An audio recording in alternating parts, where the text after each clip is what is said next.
El día de hoy nos corresponde Mateo capítulo 8, los versículos del 18 al 34. Hemos estado ya con este domingo 4 meses estudiando el libro de Mateo y la meta es que vayamos a través de cada versículo, o mejor dicho, de cada párrafo de este libro. Y el día de hoy nos corresponde Mateo 8, versículos 18 al 34. Y me gustaría pedirle que cuando usted lo tenga, si está listo, si puede por favor ponerse sobre sus pies y responderme con un fuerte amén. Amén. Dice la palabra en Mateo capítulo 8, versículos 18 al 34. Viéndose Jesús rodeado de mucha gente, mandó pasar al otro lado. Y vino un escriba y le dijo: Maestro, te seguiré a donde quiera que vayas. Jesús le dijo: Las zorras tienen guaridas y las aves del cielo nidos, mas el Hijo del Hombre no tiene dónde recostar su cabeza. Otro de sus discípulos le dijo: Señor, permíteme que vaya primero y que entierre a mi Padre. Jesús le dijo: Sígueme, deja que los muertos entierren a sus muertos. Y entrando él en la barca, sus discípulos le siguieron. Y he aquí que se levantó en el mar una tempestad tan grande que las olas cubrían la barca, pero él dormía. Y vinieron sus discípulos y le despertaron diciendo: Señor, sálvanos que perecemos. Él les dijo: ¿Por qué teméis, hombres de poca fe? Entonces, levantándose, reprendió a los vientos y al mar, y se hizo grande bonanza. Y los hombres se maravillaron diciendo: ¿Qué hombre es este que aún los vientos y el mar le obedecen? Cuando llegó a la otra orilla, a la tierra de los Gadarenos, vinieron a su encuentro 2 endemoniados que salían de los sepulcros, feroces en gran manera, tanto que nadie podía pasar por aquel camino. Y clamaron diciendo: ¿Qué tienes con nosotros, Jesús, Hijo de Dios? ¿Has venido acá para atormentarnos antes de tiempo? Estaba apaciendo lejos de ellos un hato de muchos cerdos, y los demonios le rogaron diciendo: Si nos echas fuera, permítenos ir a aquel hato de cerdos. Él les dijo: Id. Y ellos salieron y se fueron a aquel hato de cerdos, y he aquí todo el hato de cerdos se precipitó en el mar por su despeñadero, y perecieron en las aguas. Y los que los apacentaban huyeron, y viniendo a la ciudad contaron todas las cosas y lo que había pasado con los endemoniados. Y toda la ciudad salió al encuentro de Jesús, y cuando le vieron, le rogaron que se fuere de sus contornos. Amado Padre, Señor, te honramos y te glorificamos por tu Hijo que vino al mundo, Padre, porque en Él tú te has dado a conocer. Él, Señor, es la imagen misma de tu sustancia. Él es el resplandor de tu gloria, Padre. Y en su luz, Señor, en Él que es la luz del mundo, nosotros hemos visto la luz. Gracias, Señor, porque podemos ver en todas estas obras tu amor, tu compasión, tu autoridad, Señor, que aún los demonios no se sentían seguros ante tu presencia y ante tu poder. Padre, aún ellos tiemblan del temor cuando escuchan el nombre de nuestro Salvador. Y Señor, si un demonio hace eso, ayúdanos a que nuestro corazón no pueda permanecer quieto cuando escuchamos tu nombre. Ayúdanos a que nuestro corazón se mueva dentro de nosotros, no lleno de miedo como el de estos demonios, sino lleno de amor, lleno de gozo por saber que te pertenecemos y saber que nos has hecho nuevos en Cristo. Te rogamos, Señor, que nos ayudes a entender estos pasajes y que nos ayudes a salir de aquí con una claridad más grande de quién eres tú de cuando entramos. Te lo rogamos en Cristo Jesús. Amén. Pueden tomar asiento, ¿no?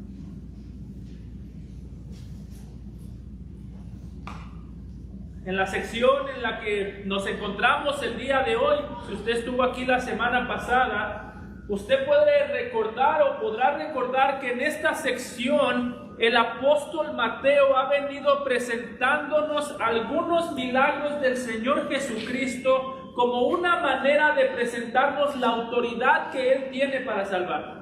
Algo interesante que hemos visto en esta etapa o en esta sección es que para este punto el Señor Jesucristo acababa de terminar el Sermón del Monte, acababa de dar a conocer su autoridad a través de sus palabras. Y algo que hemos visto es que en esta parte del sermón o en esta parte del libro, el Señor Jesucristo ha estado mostrando su autoridad a través de los milagros. Hay un sentido en el que podemos ver tanto las palabras como las obras del Señor Jesucristo como testigos que lo dan a conocer a Él. Es decir, una de las cosas que mencionamos es que es cierto que son importantes los milagros, es cierto que son importantes todas estas obras, pero al mismo tiempo es cierto que la única manera en la que los milagros tienen sentido para nosotros es cuando vemos los milagros como señales que apuntan a Jesús, no como señales que apuntan a sí mismo. La misma palabra lo dice, cuando habla de los milagros, mayormente le llama señal. ¿Y para qué sirve una señal? Para apuntar a algo más. Sin embargo, cuando llegamos a este pasaje, una de las cosas interesantes de estos milagros es que si nosotros notamos, Jesús continúa haciendo milagros, Jesús continúa mostrando su poder, continúa mostrando su autoridad y su amor. Sin embargo, algo interesante de este pasaje es que los milagros continúan estando ahí. Sin embargo, el enfoque ya no está tanto en los milagros, sino en la manera en la que responden las personas que ven los milagros. Como si tuviésemos que resumir esto, la semana pasada los milagros fueron el instrumento que utilizó Jesús para darse a conocer a sí mismo. Los 3 milagros que miramos la semana pasada nos dicen qué tipo de Salvador es Jesús. No quiero que quede claro.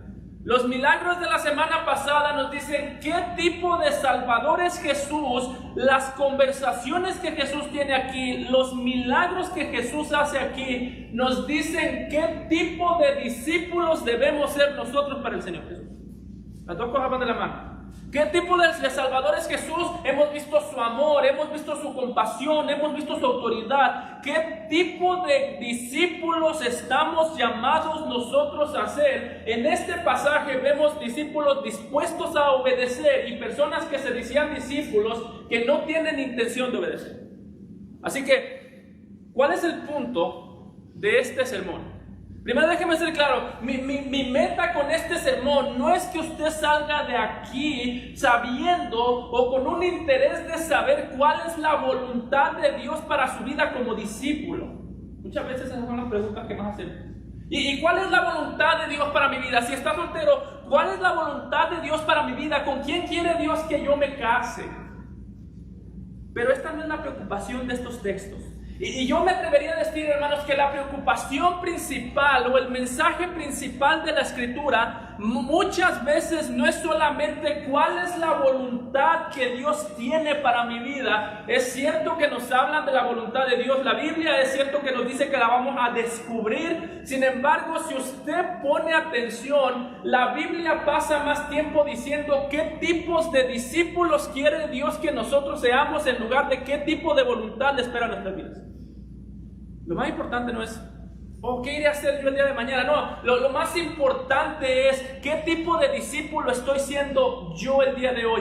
¿Qué me espera en el futuro? No lo sé. La pregunta no es ¿qué me espera en el futuro? La pregunta es, ¿de qué manera está mi carácter siendo moldeado en el presente? Es interesante, hermanos, que cuando nosotros vemos la Escritura sí le da importancia a la voluntad de Dios. Pero ¿sabe cuál es el primer paso de la voluntad de Dios? Aprende a cuidar el carácter delante de Dios. Si eso no está presente, nada de más tiene sentido. Aprende a cuidar tu carácter, aprende a madurar. ¿Con quién me voy a casar? No lo sé, pero si eres una persona madura, seguramente te vas a casar con la persona correcta. ¿Qué voy a hacer? ¿A qué me voy a dedicar? No sé a qué te vas a dedicar, pero si eres un cristiano maduro, a lo que sea que te dediques, lo vas a hacer con excelencia, porque no depende de lo que haces, no depende de dónde vas, depende de quién es el Señor y depende de tu conocimiento de Dios. Inclusive eso es lo mismo para los pastores. ¿Cuál es la voluntad de Dios para esta iglesia? Muchas veces los pastores tienen una arrogancia. Yo sé cuál es la voluntad de Dios para esta iglesia, es que no está escondida. Está en la palabra. O esta es la visión para el 9, es que la visión todo depende del carácter. Lo que yo quiero que usted se lleve el día de hoy es si aprendemos a conocer a Cristo. Si aprendemos a obedecer a Cristo, si aprendemos a crecer en comunión con el Señor Jesucristo, todas las otras cosas caerán en su lugar. Mas buscad primeramente el reino de Dios y su justicia, y todas estas cosas os serán añadidas. ¿Y qué es el reino de Dios y su justicia? Cristo. Él es el reino. Él es el rey, Él es el reino. Él es la justicia perfecta de Cristo, de Dios. Él es la justicia perfecta. Así que el día de hoy, déjame lo digo nuevamente por si hay alguien que se me estaba quedando dormido. Ya sabemos la autoridad y el amor de Jesús. Ahora vamos a examinar qué tipo de respuesta vas a darle tú a la autoridad y al amor de Jesús. Vamos a examinar ya no solamente que Jesús es el Señor, amén, Jesús es el Señor, pero principalmente vamos a examinar dónde se encuentra tu vida o cómo tú y yo estamos reaccionando, qué tipo de discípulos somos nosotros para Dios. En este momento no le prestes atención a lo que vas a hacer mañana en el trabajo. Si estás soltero, no te pongas a pensar, ¿será que el pastor me va a decir con quién me case? No. Presta atención a dónde está tu corazón. ¿Cuándo estás pensando tú en cuidar tu corazón delante de Dios?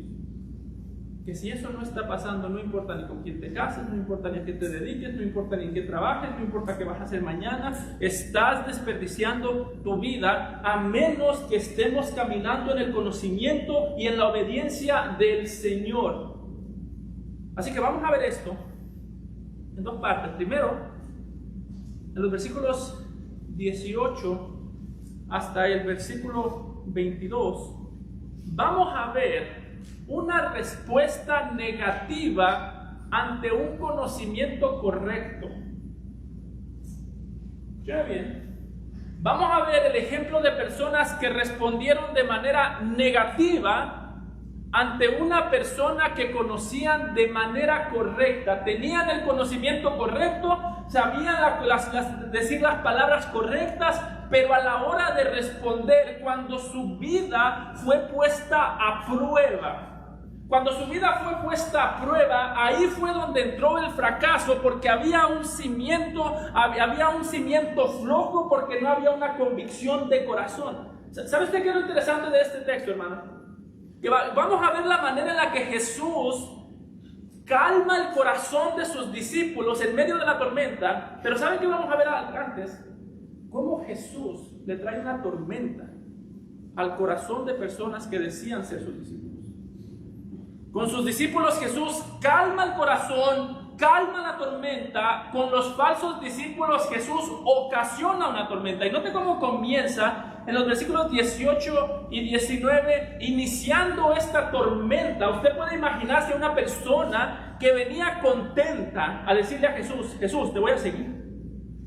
Hermano, estos pasajes me parecen tan cómicos, porque note cómo se acerca esta persona y nos la podemos imaginar con mucha alegría, con mucha ilusión. Dice: viéndose Jesús rodeado de mucha gente, mandó pasar al otro lado, y vino un escriba y le dijo: Maestro, te seguiré a donde quiera que vayas. Si usted tiene un poco de imaginación, usted se puede imaginar a este escriba. ¿Y quién era un escriba? Los escribas eran personas importantes, personas educadas. Era como decir el día de hoy un congresista, alguien que trabaja en el Capitolio de Utah, personas elegantes, personas finas, personas con mucha educación, que viven en los mejores lugares. Este escriba podemos imaginarlo con una sonrisa en la cara, diciéndole: maestro, te seguiré a donde quiera que tú vayas. Hay un sentido en el que en este punto cualquiera que hubiese visto esa escena hubiese dicho: el ministerio de Jesús está floreciendo. Para este punto, las únicas personas que habían seguido a Jesús eran personas despreciables. Un leproso. ¿Quién quiere ser seguido por un leproso? Yo no. Una persona que tenía a su hijo enfermo, un gentil. Los gentiles eran menospreciados. Las únicas personas que habían seguido a Jesús eran personas despreciables. Esta era la única ocasión que una persona respetable estaba dispuesto a seguirlo. De hecho, sabemos que este era un punto bastante lleno de clímax en el ministerio de Jesús, porque en el pasaje paralelo de Juan 6:15 nos dice que había multitudes siguiendo a Jesús para querer hacerlo rey. Imagínense esta escena: multitudes gritando: queremos a Jesús como rey. Un escriba diciendo: yo también quiero seguir a Jesús. Las personas estaban emocionadas de seguir a Jesús. Cualquiera se puede imaginar en este lugar una escena o un escenario bastante positivo. ¿Y sabe quién es el que destruye el escenario? Jesús. Si Jesús fuera un predicador moderno, cuando vio estas multitudes hubiese dicho: levante la mano el que quiera recibirme como rey. Y todos hubiesen levantado la mano. Y hubiesen tomado una foto y la hubiesen subido al Facebook. Toda esta gente son nuevos cristianos. Levante la mano el que cree que Jesús es el Señor. Yo quiero. Pero hermano, el punto de este pasaje es mostrarnos no que Jesús está desanimando a la gente para que lo sigan. Porque cuando nosotros vemos aquí, estos versículos podrían parecer que Jesús está desanimando a la gente, al hombre que le dice: déjame enterrar a mi padre. ¿Qué dice Jesús? Deja que los muertos entierren a sus muertos. Tú sígueme. El punto aquí, yo quiero ser claro, es que Jesús nunca se niega a ser seguido por alguien que quiere ser su discípulo. ¿Sabe por quién sí se niega Jesús a ser seguido? Por las personas que lo quieren seguir por emoción. Jesús no tiene interés en discípulos emocionados sin convicción. Y esto es lo que hay aquí. Las multitudes: queremos que Jesús sea rey. ¿En serio quieres que yo sea rey? Sí, pero yo te quiero decir qué tipo de rey yo quiero que seas. En este punto, Mateo nos quiere presentar un escenario en el que aparentemente todo estaba siendo positivo, pero al mismo tiempo un escenario en el que todo estaba siendo positivo por fuera, pero por dentro todo estaba muerto. Por eso, mientras tú estás escuchando esto, pregúntate: ¿tú estás siguiendo a Jesús por convicción o por emoción? ¿Cómo sé eso, pastor? Bueno, la emoción se acaba y con ella las ganas de obedecer. La convicción es algo que me hace conocer a la persona correcta, y aun cuando no hay ganas de obedecer, aún ahí la convicción me lleva a saber que tengo que obedecer, a saber que tengo que confiar y a saber que tengo que honrar a aquel que yo he creído como rey. Jesús aquí, Mateo aquí nos está presentando a este escriba, y lo que quiere mostrarnos es que este escriba por fuera parecía ser alguien que tenía convicción, pero por dentro estaba muerto. ¿Cómo lo podemos saber? El solo hecho que el Mateo nos presente al escriba diciéndole al Señor Jesús: maestro, te seguiré a donde quiera que tú vayas. Es como si Mateo nos dijese: préstenle atención a esa frase. Nosotros no podemos ver el corazón del escriba, pero su corazón sale a la luz cuando habla. ¿Qué dice más adelante? De la abundancia del corazón habla la boca. Y el hecho que nos diga que le dijo maestro es importante, porque en este texto Mateo quiere mostrar al escriba como alguien que sabe decir lo correcto sin conocer a la persona correcta. Es decir, estaba hablando por emoción. A lo largo del libro de Mateo, algo que usted va a notar es que hay muchas personas que le llaman maestro a Jesús. Hay muchas personas que lo identifican como maestro. Hay muchas personas que le juran lealtad eterna después de decirle maestro. ¿Y sabe usted quién es la persona que más le llamaba maestro al Señor Jesús sin conocerlo? Mateo 26, 25. Judas. Dice que en aquella ocasión, antes de entregar a su maestro, le dijo, entonces respondió Judas, el que le entregaba, dijo, ¿soy yo, maestro? Para Mateo, está diciendo, lo pueden identificar como maestro, pero no identificaban a Jesús como Señor. Es decir, no estamos dudando que el escriba era sincero a la hora de hablar, que realmente quería seguir a Jesús. Yo creo que realmente quería seguir a Jesús. No negamos que Judas era sincero cuando le decía maestro. Yo creo que realmente Judas estaba convencido y no había un sentido de hipocresía en él en decirle maestro a Jesús. Yo creo que estas personas eran sinceras. Jesús les parecía interesante. Jesús les parecía alguien digno de ser llamado maestro. ¿Sabe cuál era el problema? Que les parecía interesante para llamarles maestro, pero no lo suficientemente poderoso para llamarle Señor. Hay un sentido en el que una de las maneras más bonitas de nosotros esconder nuestra hipocresía. Escúchame muy bien. El problema con esto es que la manera más fácil de nosotros esconder la hipocresía y la desobediencia que hay en nuestro corazón es cuando Jesús nos parece lo suficientemente interesante como para estudiarlo, pero no lo suficientemente poderoso como para creerlo y obedecerlo. Por eso cuando yo escucho gente que dice, voy a la iglesia porque es interesante, digo, qué bueno, venga a la iglesia si le parece interesante. Pero delante de Dios no son las palabras de un traidor. De alguien que ha escuchado pero no cree, de alguien que puede ver, por así decirlo, la gloria del cielo, pero está más interesado a entrar a los placeres del infierno.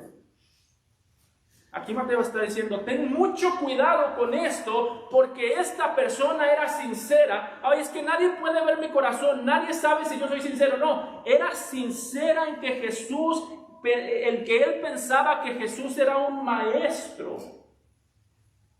Pero que pensar que Jesús es un maestro no dice nada. O Jesús es el Señor y yo creo en Él para conocer la salvación, o yo lo veo a Él como alguien interesante y yo conozco su señorío cuando esté siendo destruido por Él. Por eso, ¿cómo ves tú a Jesús? ¿Es digno de ser escuchado acerca de Él porque es un buen maestro?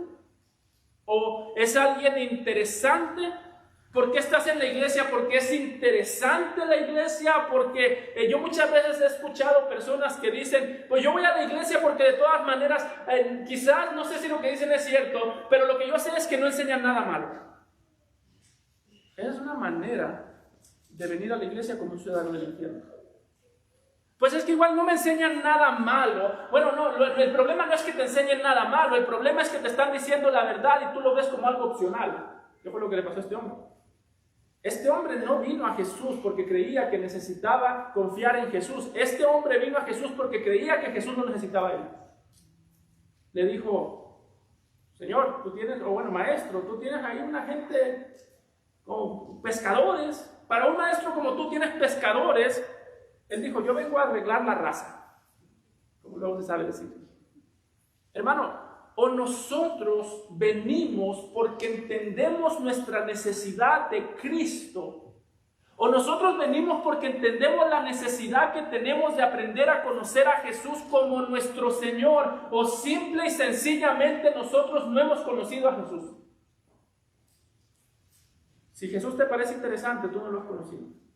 Si Jesús te parece alguien que enseña cosas buenas y por eso vienes, tú no lo has conocido. Ciertamente Jesús es interesante, ciertamente Jesús enseña cosas buenas, ciertamente Jesús es un buen ejemplo, ciertamente todas las cosas y las virtudes del mundo están en Cristo, pero ciertamente o nosotros lo honramos creyendo en Él como el Señor, o nosotros somos parte de aquellas personas que conocerán su destrucción.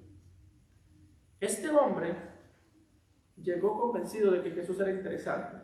Y lo que está haciendo Jesús aquí, como digo, no es desanimarlo, es mostrarle la realidad de lo que quiere decir seguirlo a Él. No sabemos cuánto este hombre sabía de Jesús. Posiblemente había visto los milagros.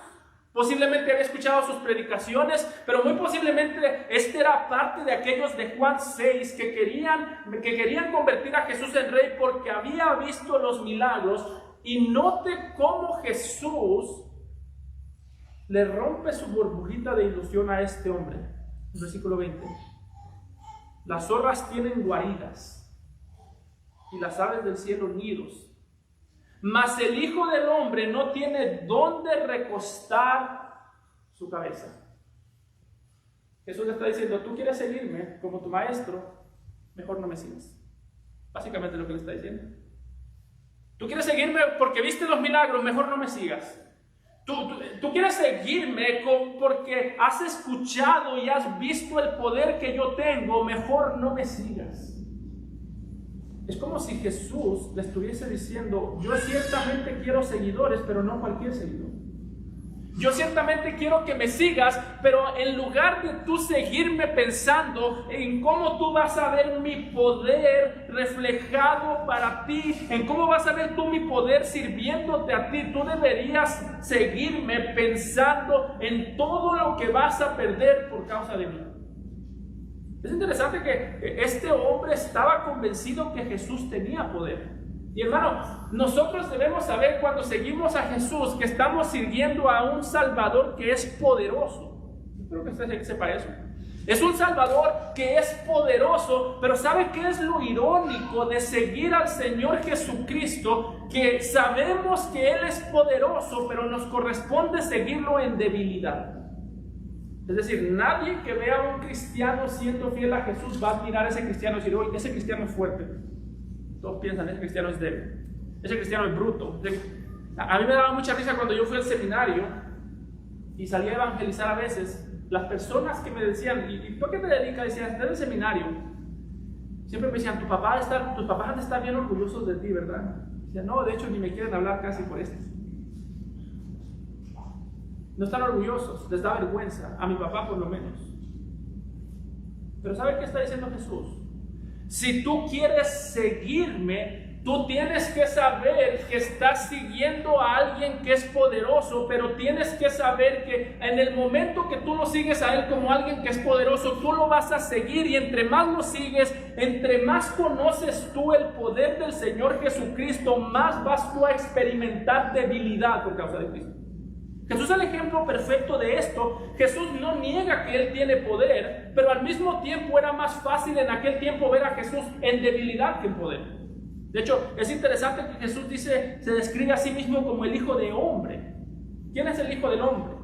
Es aquel personaje o aquella figura de Daniel 7:14 a la cual se le fue dado dominio, gloria y reino. Jesús está diciendo: ciertamente yo tengo todo el dominio.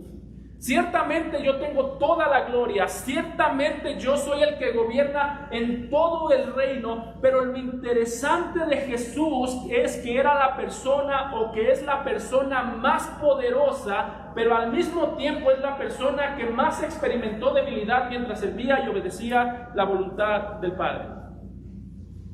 Está diciendo Jesús: ¿quieres seguirme por mi poder? Ok, pero vas a seguir en debilidad.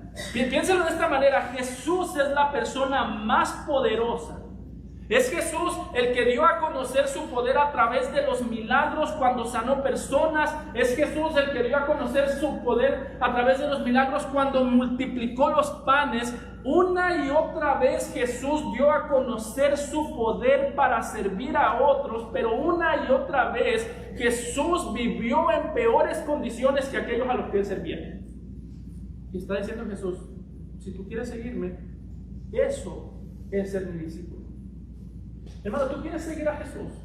Entonces, ¿por qué te enojas cuando prosperan otros más que tú? ¿Tú quieres seguir a Jesús? Entonces, ¿por qué te aferras tanto a las cosas que tú sientes que te pertenecen? ¿Quieres seguir a Jesús? Entonces, ¿por qué de alguna manera somos tan insensibles ante las necesidades de nuestros hermanos? ¿Quieres seguir a Jesús? Entonces, ¿por qué vives reclamando tanto tus derechos más que tu deseo por servir y sacrificarte como Él lo hizo? La característica del que quiere servir a Jesús es que está dispuesto a sacrificar más que a reclamar. Siempre que tú y yo reclamamos algo, estamos actuando como actúan los fariseos, los escribas. Siempre que tú reclamas algo, pregúntate de esta manera: ¿cómo reaccionas tú cuando tú conoces a un cristiano que es mucho más inmaduro que tú? Que es un cristiano que hace las cosas con más inmadurez que tú. ¿Cómo reaccionas tú cuando Dios bendice más a ese cristiano que a ti? Porque Jesús está diciendo: eso, mis discípulos, son aquellas personas que muchas veces, así como yo, dice Jesús, así como yo servía a otros, así como yo le quité las enfermedades a otros, así como yo le quité problemas a otros, mientras yo conservé mis problemas, mis discípulos son aquellos que genuinamente, en medio de la dificultad, en medio del dolor, no están preocupados por hacerse la víctima, sino interesados en servir como sirvió el rey. Por eso este sentido de victimizarnos tanto como cristianos va totalmente en contra de quién es Jesucristo. El Señor Jesús, lo interesante de Jesús, como menciono, es que Jesús se dedicó a hacer milagros mientras Él vivía en peores condiciones. Jesús se dedicó a darle de comer a las multitudes mientras Él decía, las zorras tienen sus guaridas, pero el Hijo del Hombre no tiene dónde recostar su cabeza. Fue Jesús el que sanó a la esposa de Pedro, y cuando Él terminó de sanar a la esposa a la suegra de Pedro, Él no tenía para dónde ir. Es interesante, en lugares como Juan 7:53 a Juan 8:1, en esos lugares es Jesús el que, en ese contexto, en el capítulo 6, Jesús acababa de hacer milagros, Jesús acababa de multiplicar los panes y los peces, el Señor Jesucristo acababa de servir a las necesidades de las multitudes. ¿Y qué nos dice el texto que hizo Jesús después de que terminó de servir? Dice: cada uno de los que escucharon a Jesús, a los que sirvió Jesús, cada uno se fue a su casa y Jesús se fue al monte de los olivos. ¿Por qué nos da Juan esos detalles? Está diciendo Juan: todos a los que Jesús les predicó, todos a los que Jesús les sirvió, a los que Jesús alimentó, todos ellos tenían una casa a donde ir. ¿Sabe quién no tenía una casa a donde ir? Jesús. Ese es el discipulado. Ese es lo que se trata de seguir a Jesús. Jesús, el creador de todo, sanó a estas personas. El creador de todo sirvió a estas personas. Después de que Él sirvió a todas estas personas, todo el mundo tenía un lugar a donde ir, menos el creador del mundo. Por eso, mi hermano, tú quieres seguir a Jesús verdaderamente. Tú quieres comprometerte con Jesús verdaderamente. Bueno, en muchas ocasiones, prepárate para estar en primera fila cuando tú ves cómo Dios cambia las circunstancias de la gente. Prepárate para estar en primera fila cuando tú ves cómo Dios prospera a las personas, mientras tus circunstancias no cambian en lo más mínimo, y mientras empeoran y mientras van empeorando, Dios te sigue mandando, tú sigues sirviendo. Eso es seguir a Jesús. Seguir a Jesús es entender que Él tiene el poder para cambiar las circunstancias, y entender que Él va a derramar muchas veces su poder para cambiar las circunstancias de todas aquellas las personas que nos rodean, menos las tuyas. En este contexto de los discípulos, yo creo que más de un discípulo en algún momento llegó a tener enojo con Jesús. ¿Sabe por qué? Cuando las multitudes tuvieron hambre, Jesús multiplicó los panes. En Juan 4, cuando los discípulos tuvieron hambre, Jesús les dijo: vayan y compren comida. Si yo fuese el discípulo, le diría: Señor, pero multiplica los panes de la gente ajena que ni te sigue, ni a mí no me das nada. Jesús le hubiera dicho: sí. ¿Algún problema? Y esa es la pregunta que Jesús nos hace cada vez que estamos sirviendo a personas. Estamos sirviéndolas, vemos cómo prosperan, vemos cómo crecen, y entre más crecen, muchas veces menos se comprometen. Entre más crecen, entre mejor les va, menos se interesan en ser agradecidos con el Señor, y el Señor los sigue bendiciendo. Y ahí es donde, Señor, la pregunta surge: Señor, si ellos sirven poco, ¿por qué les das mucho? Y Él diría: porque yo hago de lo mío lo que quiero. cuando quiero y con quien quiero. ¿Algún problema? Como cristianos, debemos seguir a Jesús sabiendo que entre más nos comprometemos con Él, más se espera que nos parezcamos a Él, y entre más nos parecemos a Él, más experimentaremos lo que Él experimentó. Por eso es que el apóstol Pablo decía en 2 Corintios 12:9, por tanto, ¿cómo reaccionamos ante el sufrimiento cuando servimos a Jesús? ¿Cómo reaccionamos ante la debilidad? ¿Cómo reaccionamos ante el dolor? Por tanto, de buena gana. Y escuché muy bien eso. ¿Cómo reaccionas tú ante el dolor?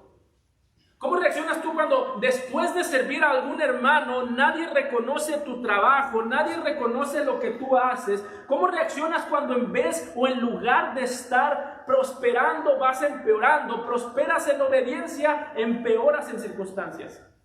Eso pasa muchas veces. Prosperamos en obediencia, entre más prosperamos en obediencia, más nosotros empeoramos en circunstancias. ¿Cómo reaccionamos? Porque dice el apóstol Pablo, cuando estemos en el momento de estar como el Hijo del Hombre, sin tener un lugar donde recostar nuestra cabeza, la manera en la que reaccionamos nos dice mucho de qué tan maduros somos. Y Pablo decía, por tanto, de buena gana me gloriaré o presumiré, más bien en mis debilidades, para que repose sobre mí el poder de Cristo. Dice Pablo, ustedes tienen mucho que presumir, ¿verdad? Su casa, su carro, su dinero, su educación. Dice Pablo, yo también tengo mucho que presumir. ¿Sabe qué es? Mi debilidad. Que soy débil.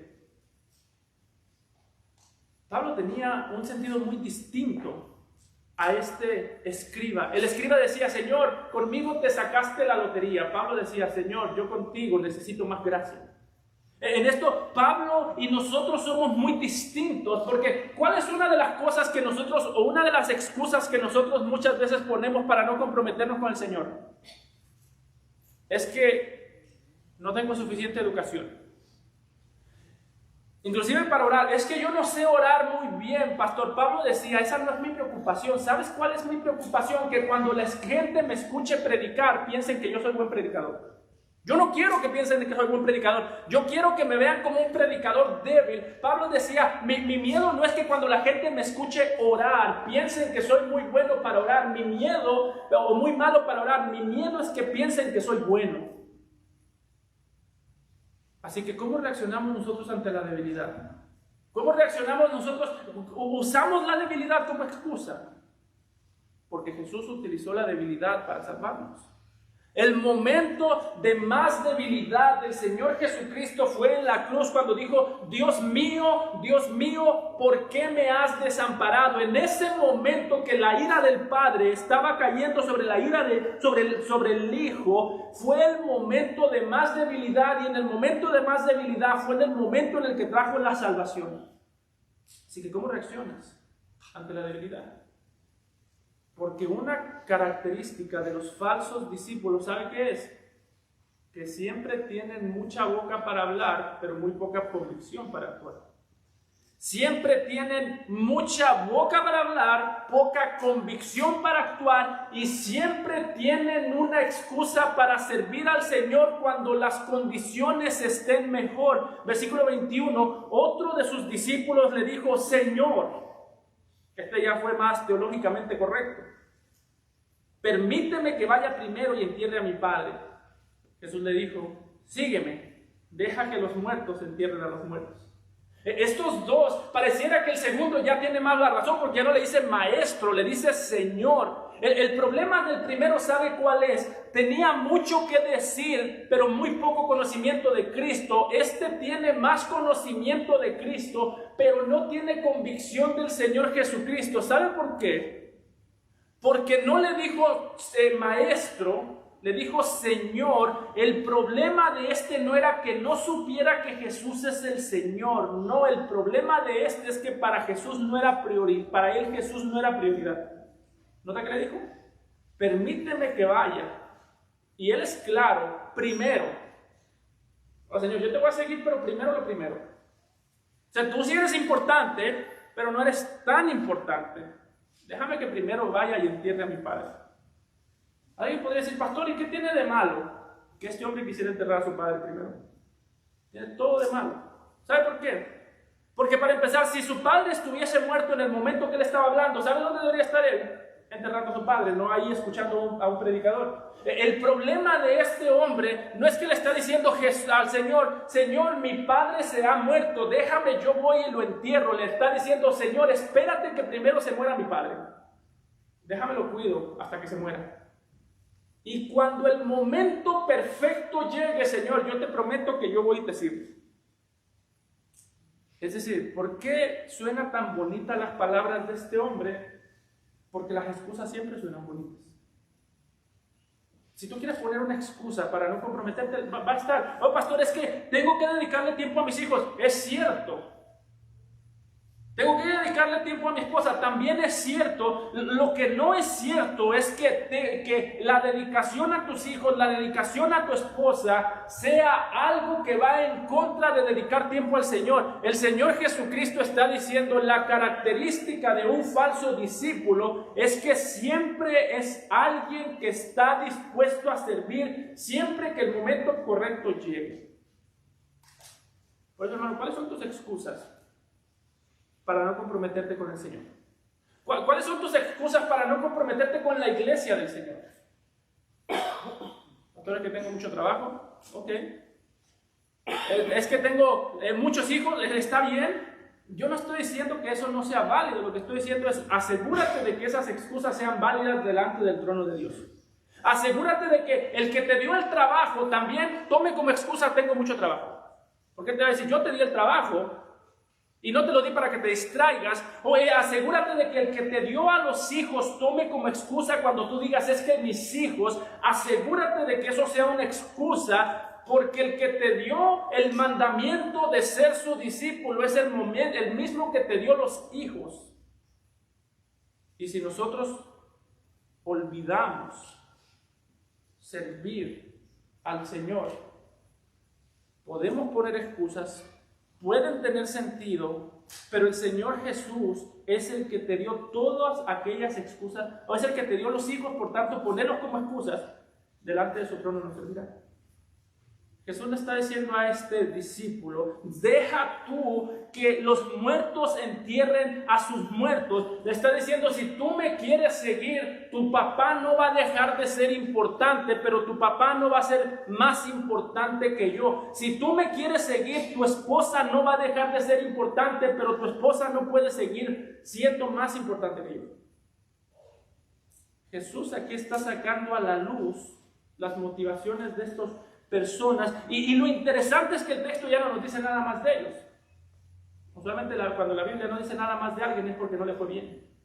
Seguramente no les gustó, pero lo que Jesús está mostrando aquí es la diferencia entre un discípulo verdadero y un discípulo falso. Es que el discípulo falso siempre busca la comodidad para seguir al Señor, siempre busca el momento más cómodo, siempre busca el momento más tranquilo, mientras que los verdaderos discípulos son aquellos que son formados y son aquellos que son llevados a la madurez a través de la incomodidad. No es coincidencia que justo después diga, y entrando él, en el versículo 23, ya hemos visto las excusas de estos discípulos, y básicamente las excusas son, no queremos sufrir, no quiero perder mi puesto como escriba. Si tengo que dejar de ser un escriba para irme a dormir al monte, mejor me quedo como escriba. El otro es, no quiero dejar de darle la importancia primordial a mi padre. No queremos sufrir. Entonces, si el sufrimiento es parte del discipulado, no queremos el discipulado. Lo interesante es que ellos huyen de Jesús por causa del sufrimiento. Sin embargo, la razón por la que en los versículos 23 al 25 se describe a los discípulos sufriendo, cuando dice, y entrando él en la barca, sus discípulos le siguieron, y he aquí se levantó en el mar una tempestad tan grande que las olas cubrían la barca, pero él dormía. Y vinieron sus discípulos y le despertaron diciendo: Señor, sálvanos que merecemos. Es porque Mateo está haciendo un contraste. Es el sufrimiento el que hizo que las pasadas personas dejaran de seguir a Jesús, y es el sufrimiento lo que ahora el Señor Jesucristo está utilizando para darse a conocer a sus discípulos. Por eso, hermano, ¿por qué estás siguiendo tú a Jesús? ¿Esperando comodidad? Y no me malentienda, a veces Jesús da comodidad, pero ¿estás siguiéndolo tú por eso? Cuando tú oras, ¿por qué oras? Oras para que el Señor te dé más comodidad, para que te den más horas en el trabajo solamente, para que te suban el sueldo. Todo eso está bien, hermano, pero si eso es lo único que llama tu atención de Jesús, tú no estás adorando a Jesús porque Él es Jesús, tú estás adorando a Jesús por lo que Él puede dar. Y eso es como casarte con alguien solamente porque tiene dinero. Jesús aquí está mostrándonos la manera en la que Él trata con sus discípulos, y algo que nos está mostrando es que las mismas tribulaciones que hicieron que los otros huyeran, que los otros se fuesen, son las mismas tribulaciones que Jesús está utilizando para pulir a sus discípulos. En este punto era necesaria esta tormenta para los discípulos. Póngase usted en los zapatos de los discípulos. Seguramente para este punto los discípulos sentían que estaban viviendo su mejor vida. Los discípulos vieron cómo las multitudes corrieron para querer hacer rey a Jesús. Ellos dijeron: nuestro maestro está conquistando el mundo. Ellos acababan de escuchar cómo dos hombres se negaron a seguir a Jesús por causa del sufrimiento, y ellos seguramente dijeron: nosotros somos mejor que esos dos. ¿Qué hace usted usualmente cuando ve a una persona desobedeciendo? Yo no hubiese desobedecido. Así que los discípulos seguramente iban inflados en su ego, inflados de emoción, diciendo: somos mejores que un escriba, somos mejores que este desobediente, tenemos a una multitud siguiendo a nuestro maestro, y nosotros somos los discípulos favoritos del maestro. Y mi hermano, la razón por la que en el versículo 18 Jesús los manda a la barca, y en el versículo 24 es Dios el que les manda una tormenta, es porque en este punto la tormenta es el instrumento que utilizará Jesús para mostrarles dónde verdaderamente está su corazón. Es como si Jesús les dijera: sí, están emocionados de que el ministerio está fuerte. Ellos seguramente ya se veían, ya Judas se veía: yo voy a ser el ministro de la nación de Israel cuando Jesús sea rey, yo voy a ser el tesorero, yo voy a cuidar el dinero de todos. Seguramente los discípulos ya se sentían importantes, y lo que Jesús está haciendo con esta tormenta es utilizar la tormenta como un instrumento para sacar lo que había en su corazón. Le está pasando a los discípulos lo mismo que al salmista cuando dijo en Salmo 119, 71: bueno me es haber sido humillado para que aprenda tus estatutos. Jesús les está diciendo: de verdad están tan contentos, de verdad están tan emocionados de seguirme, de verdad les gusta seguirme mientras todo el mundo me dice que quiere que sea su rey. Veamos qué tanto me quieren seguir cuando todas las cosas vayan en contra de ustedes. De hecho, sea de paso, hermano, la fe sale a flote cuando todo está mal, no cuando todo está bien. Estos discípulos, cuando todo estaba bien, seguramente estaban emocionados, seguramente estaban felices, pero ¿sabe qué es lo irónico de esto? Que cuando el ministerio estaba mejor, cuando las cosas parecían estar más fructíferas, lo que este pasaje o lo que este evento mostró es que cuando el ministerio estaba más fuerte, es cuando la fe de ellos estaba más débil. Por eso les dice, Él les dijo: ¿por qué teméis, hombres de poca fe? Sí, el ministerio exitoso, pero la fe, ¿qué tal? Una vez escuché yo a alguien predicar esto que decía que Jesús los está felicitando porque dice: tienen poca fe. No les dijo que no tienen fe. Jesús no los está felicitando. Ciertamente poca fe es mejor que nada de fe, pero poca fe no es una virtud.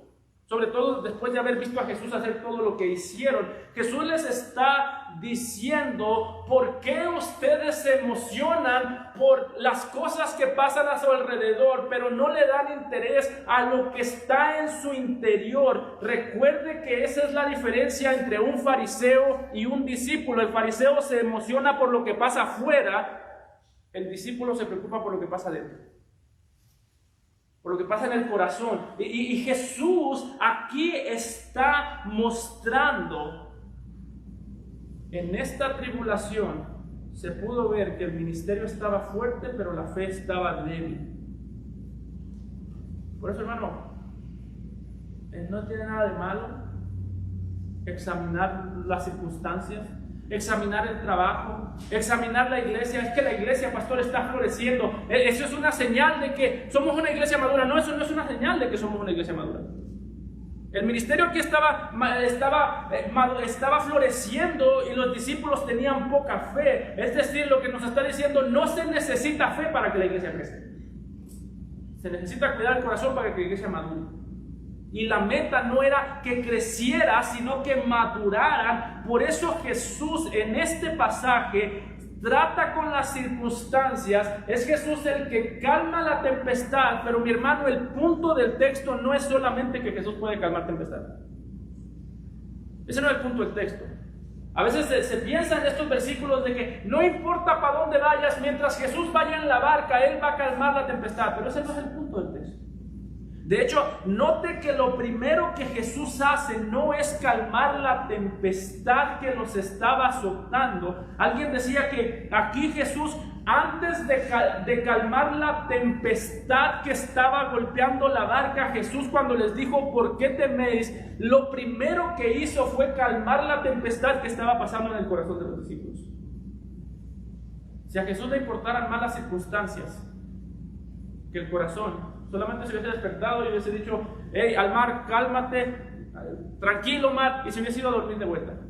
Pero note que Jesús ni siquiera calmó el mar antes. Lo primero que hizo Jesús fue preguntarle a sus discípulos: ¿por qué teméis? Y mientras Jesús estaba hablando, la tempestad seguía golpeando. Jesús decía: yo no tengo interés en cambiar la tempestad, tengo interés en cambiarlos a ustedes. Así que el punto no es que Jesús puede calmar todas las tempestades, está en la barca. El punto es que nuestra esperanza no es que Jesús cambie las tempestades cuando está en la barca. Nuestra esperanza es que Jesús nos cambie a nosotros antes de cambiar las tempestades. Esa es la meta. Si las tempestades calman, pero el corazón sigue rebelde, mejor que las tempestades sigan. Es lo mismo que dice Isaías 26:2: tú guardarás en completa paz a aquel cuyo pensamiento en ti persevera, porque en ti ha confiado. Tú lo guardarás en paz mientras piensa en ti, sin importar lo que pase a su alrededor. Pues, hermano, tú eres un discípulo que camina por la vida tranquilo porque dice: Jesús está en la barca, Él puede cambiar la tempestad. O tú eres un discípulo que dice: Jesús está en la barca, Jesús está conmigo y Él puede cambiar mi corazón aunque la tempestad no se calme. Como tú respondas a esa pregunta, dice mucho de dónde está tu corazón. ¿Está para ti condicionado el gozo? Voy a tener gozo hasta que esto pase. Voy a servir a Jesús más hasta que esto pase. Me voy a comprometer más con el Señor hasta que esto pase. Si eso es así, lo único que estás dando a conocer es que tienes un corazón fariseo. Mis hermanos, Jesús mandó esta tribulación porque quería darse a conocer a sus discípulos. Jesús mandó esta tribulación para que sus discípulos en medio de la tribulación se dieran cuenta dónde estaban parados. Y note que fue lo primero que ellos hicieron. En el versículo 27 dijeron: ¿qué hombre es este que aún los vientos y el mar le obedecen? Esta pregunta es interesante porque los discípulos no era la primera vez que veían a Jesús hacer un milagro.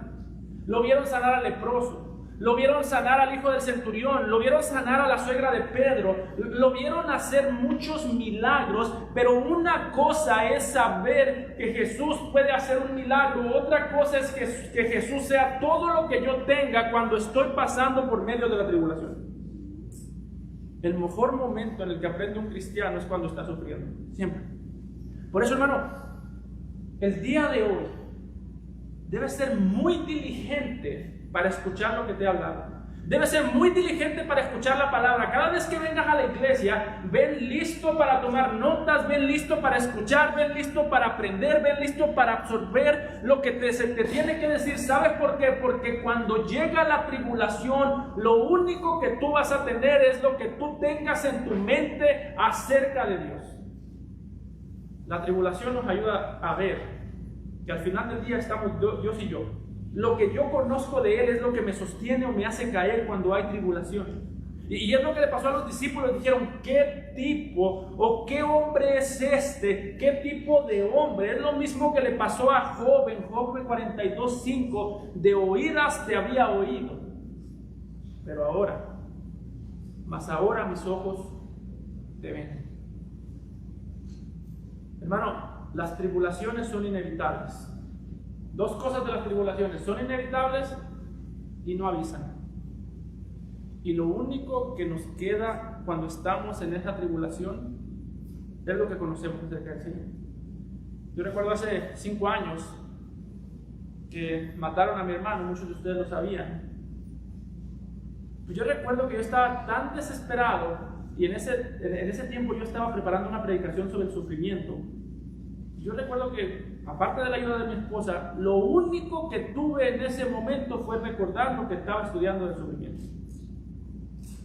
Así que lo que nosotros sabemos acerca de Dios es: o la tribulación nos destruirá por causa de nuestra ignorancia de quién es Cristo, o la tribulación vendrá a nosotros y el conocimiento de Cristo nos sostendrá. Que los discípulos aquí dijeron, ¿qué hombre es este? Ahora lo conocemos más, y fue por causa de la tormenta que ahora tenemos más entendimiento de él. El punto aquí es claro. La diferencia entre los otros y estos es que los otros huyeron por causa de la tribulación. Estos conocieron a Jesús más en medio de la tribulación. No es que Jesús nos hace crecer a pesar de la tribulación. No es que a pesar de que estoy sufriendo, todavía estoy yo creciendo. No, es que Jesús nos hace crecer a través de la tribulación. No hay crecimiento sin sufrimiento. Y aquí lo que nos muestra es: el mundo se podría levantar, la creación, el mar se podría levantar, y Jesús sigue siendo Dios. Y hermano, no es coincidencia que en el versículo 28, después de mostrarnos la manera en la que el mar golpeaba agresivamente la barca, se nos describa a Jesús viniendo a un lugar donde había un endemoniado. 2 endemoniados, perdón. Demoniados de Gadarenos. Y se nos dice que eran demonios muy fuertes, porque nadie se atrevía a acercarse a ellos. Marcos nos dice inclusive que estos demonios se llamaban legión, porque eran muchos. Una legión eran 6,000. Así que posiblemente estas personas tenían 6,000 demonios dentro de ellos. Y lo interesante no es que Jesús pudo sanar a los endemoniados. ¿Sabe qué es lo interesante? La conversación que Jesús tiene con los endemoniados. Dice en los versículos 29 al 32: y clamaron los demonios diciendo, ¿qué tienes con nosotros, Jesús, Hijo de Dios? ¿Has venido acá para atormentarnos antes de tiempo? Estaba paciendo lejos de ellos un hato de muchos cerdos, y los demonios le rogaron diciendo, si nos echas fuera, permítenos ir a aquel hato de cerdos. Él les dijo, id. Y ellos salieron y se fueron a aquel hato de cerdos, y he aquí todo el hato de cerdos se precipitó en el mar por un despeñadero y perecieron en las aguas. ¿Sabe cuál es el punto? Se puede levantar el mar en contra de los discípulos y Jesús los va a guardar ahí. Se puede levantar el infierno mismo y el infierno mismo se somete a Jesús. Por eso, una vez más, ¿por qué estás siguiendo a Jesús? Pastor, ¿por qué Él me libra de la tribulación? No lo seguimos por eso. ¿Por qué Él me libra del diablo? Tampoco. No lo seguimos por eso. Ciertamente Él libra de la tribulación, ciertamente Él libra del diablo, pero no lo seguimos por eso. Este texto no está aquí para eso. Es cierto que los demonios vinieron y se aterrorizaron delante de Jesús. Es cierto que se sometieron a la palabra de Jesús. Pero el punto de todo esto, nosotros lo seguimos porque aun cuando el mundo entero se levante, aun cuando el infierno entero se levante, Él, aun cuando decida no guardarnos de todos esos ataques, Él tiene el poder para guardar nuestro corazón en medio de los ataques. Y por eso lo seguimos. Si Él me guarda de ser destruido por el mar, gloria a Dios. Si no me guarda, que cuando el mar me esté destruyendo, mi corazón siga confiando. Si Él me guarda de ser atacado por Satanás, gloria a Dios. Pero si no me guarda, que cuando Satanás y el infierno mismo me estén destruyendo, que pueda guardarme en medio de los ataques del infierno mismo. Fue lo que pasó con Job. Si la fidelidad de Dios se basara en que Dios es fiel, en que no deja que Satanás ataque a los suyos, entonces Dios fue muy infiel con Job. ¿Sabe por qué? Porque no solamente que Dios dejó a Satanás atacar a Job, sino que Dios le dijo: atácalo, y yo guardaré su corazón. No solamente Dios le dijo a Satanás, no solamente Dios no le dijo a Satanás: no lo ataques por favor, sino que Dios le dijo: ahí está mi siervo Job. El primero que notó a Job fue Dios, no Satanás. Así que la fidelidad de Dios no depende de que Dios nos libre de las cosas malas que Satanás nos puede hacer. Depende de que nos guarda en medio de la opresión de Satanás. Aquí Jesús se presenta como el Hijo de Dios. Y los demonios lo reconocen: tú eres el Hijo de Dios. ¿Y por qué reconocían que era el Hijo de Dios? Porque todo lo que Dios el Padre puede hacer, Dios el Hijo lo hace también. Es lo que dice el Señor Jesucristo en Juan: todo lo que yo veo hacer al Padre, el Hijo también lo hace. La persona del Padre tiene el poder para controlar la creación. La persona del Hijo en su naturaleza divina tiene ese mismo poder, y es lo que nos está mostrando. Salmo 89:9, es el Padre del que se dice: tú tienes dominio sobre toda la braveza del mar. Cuando se levantan sus olas, tú las sosiegas. Y Jesús aquí está diciendo: yo soy el Hijo de Dios el Padre, tengo el mismo poder.